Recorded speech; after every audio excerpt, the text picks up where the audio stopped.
Here we are. I'm so happy to have this conversation, this ping pong conversation with Jules. Hi. Thank you for willing to do this. Let's have some fun and let's help people to understand what is this mentorship workshop that I designed, and you participate in all of them since June 2020.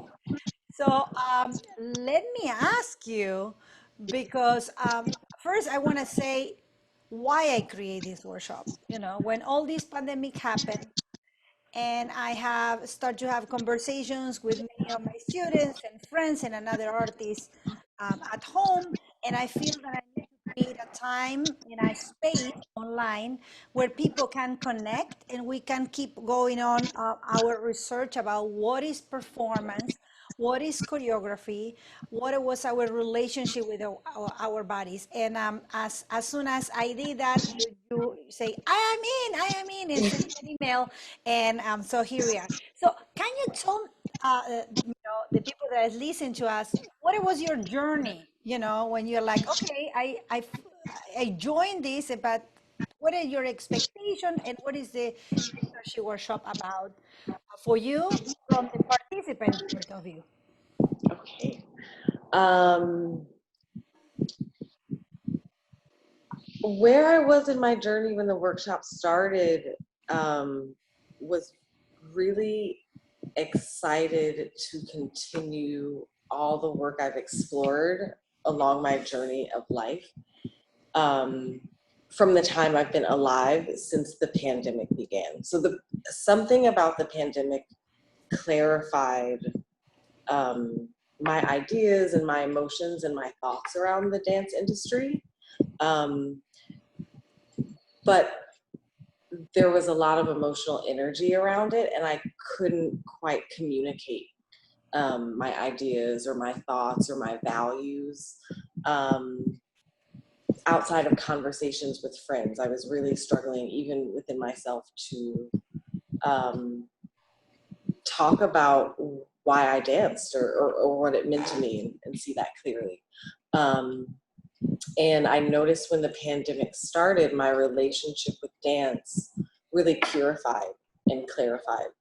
Um, Showing up to class became easier because there were no extra responsibilities. It almost returned dance back to its purest state of it being something I had to do just to get through the day, which is really where it was when I started when I was 11. I just had to dance. Even if I was getting bullied at school or hated school, I would show up and get good enough grades just to dance. And kind of dance became then my way out of that town.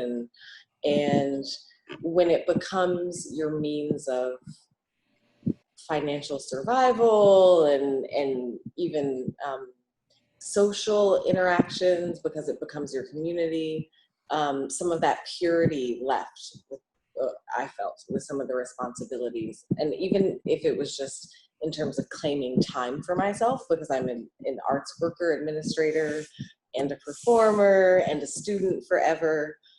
So creating those boundaries was ever evolving. So something about the stillness of the quarantine really returned my practice back to its joyful joy, as in referring to grief and pleasure.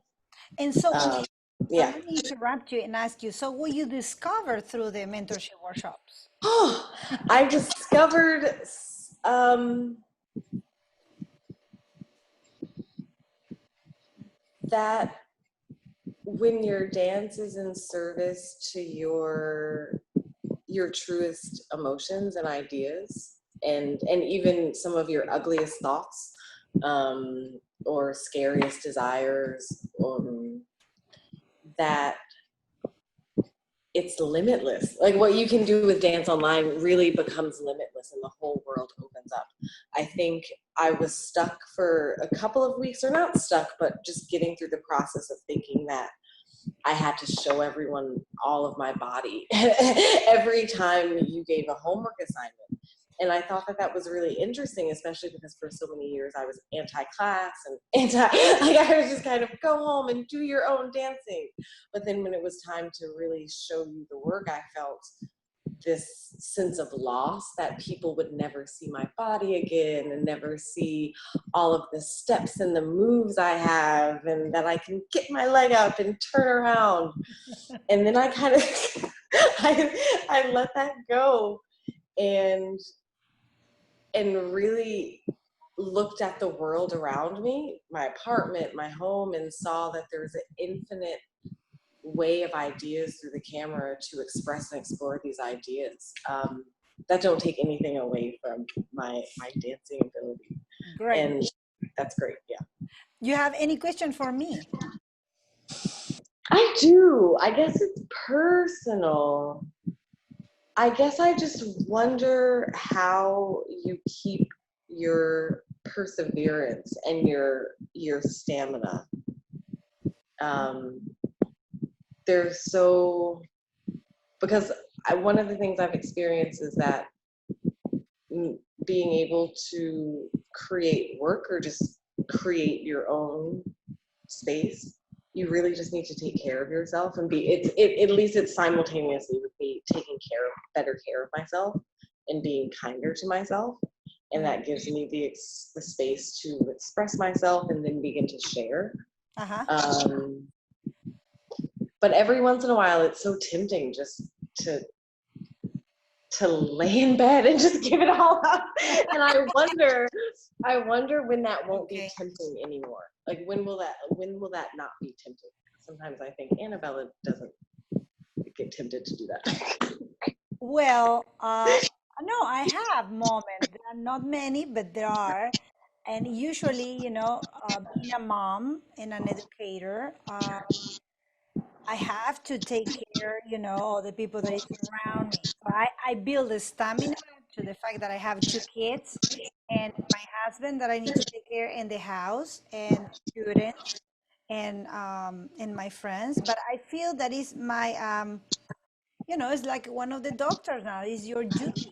It's my duty to be available for others, to guide others, and to share what I love very much. So I don't get tired to share. And that's why the idea of the mentorship, because I have so much information, and especially this pandemic made me get so many books. I'm finishing my 8 books, and they're like thick books. I don't like a telenovelas book. All there are textbooks about dance and composition, and I need to share that. I cannot have it for myself. So the idea of the mentorship is like my own questions that I have of myself. I share it and we discover together. And and it was great because it's a mix of scholars that take my class, theater people, amateur dancers, professional dancers, upcoming choreographers. I love that mix of different interests and different perspective of what is dance. And it's like a platform to work together, because it's something about the pandemic that everybody feel isolated. So when you are in the mentorship, you're like, oh, and then you start to establish also outside classroom dialogues with another artist. And the most fun part is having the conversation one-on-one. We have the common class 3 hours once a week, but then I have these intense conversations. I have one conversation for 2 hours with a student in June, and this week, it was like a life-changing event, and he needs to share it, and here I am. So the stamina, I think, yeah, I'm tired sometimes, but I love what I do and I love people. That's my answer. Okay. But specifically, I want that you talk a little bit about the dance theater workshop and about, the question that I put when we started the workshop, that it was, what is performance? And we start to perform from the screen and from the camera. So I want that you talk about that specifically. Ooh, it feels like the dance theater workshop honestly burned through layer upon layer upon layer of dishonesty within me. And it helped me catch it sooner. It's hard to remember exactly what we did in the dance theater. They're all blending together. I'm so sorry, but I will if Because I you're focus taking on. choreography too. Let's clarify this But for the people that doesn't know. if I can focus on the question of what performance means to me, more Yes. comes to me. Um, and the exercises that you offered really helped me to revisualize the space around me as a space that is abundantly rich for creative work, and for creative dance work, even if it's just because what performance has become to mean to me is that it can mean just my hand in the screen and not my whole body, or I can sing and not play the song. All of these things that seem really obvious. I can pick this up and move around with it. All of these tools are available to reach through and really share your message, as a performer, whatever that message is. Um, and yeah, so it just felt like the world around me, which was my own world, same apartment, same life, just kind of opened up and revealed itself as, um, this space where I could, express all these things I've always wanted to express. Mhm. And what about the videos that I send and the readings that I send every week? It's like I'm in grad school. No, I love it. No, and I've been telling, people, because I was in a board.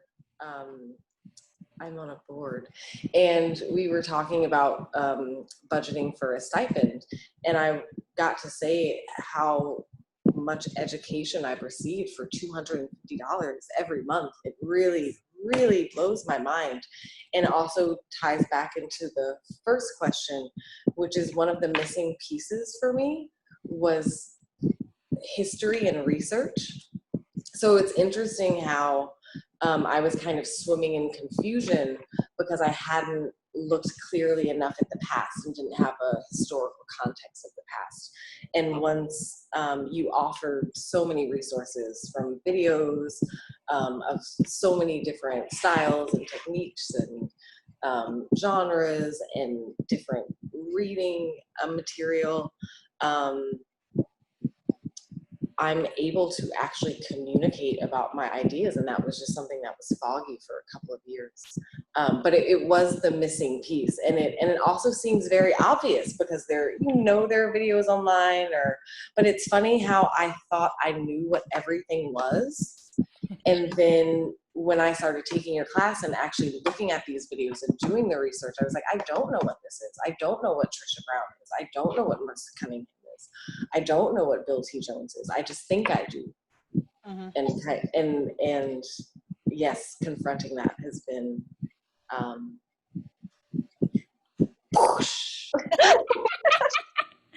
Well, thank you so much for sharing your experience. And we keep working, and I'm so excited to see you bloom and to see your work. Thank you so much. thank you. Mwah.